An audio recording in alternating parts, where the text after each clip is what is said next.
விண்ணு விண்ணுவென வலி, மூட்டுகளில் வீக்கம், முக்கியமாக கால்களின் பெருவிரல்களில் வீக்கம். இது கவுட் என்ற கீழ்வாத நிலை.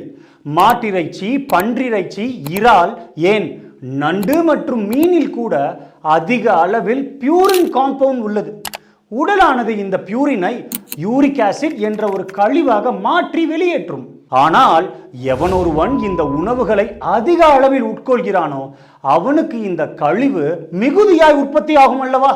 பின்பு அவை MSU என்ற சின்னஞ்சிறு துகள்களாக மாறி மூட்டுகளின் இடையில் சென்று படிந்துவிடும். அசாதாரணமான வலியையும் வீக்கத்தையும் ஏற்படுத்தும். பெரும்பான்மையாக உயர் இரத்த அழுத்தம், சர்க்கரை நோய் மற்றும் உடற்பருமன் போன்ற காரணிகள் சிறுநீரகங்களை பாதித்து இந்த யூரிக் ஆசிட் வெளியேறுவதை தடுத்து இந்நிலையினை உண்டாக்கும். தினமும் செரி, ஆப்பிள், வாழைப்பழம், வைட்டமின் சி நிறைந்த பழங்கள் மற்றும் காஃபியினை அருந்துவது யூரிக் ஆசிட் அளவினை குறைக்கும். ஒரு நற்செய்தி தெரியுமா உங்களுக்கு?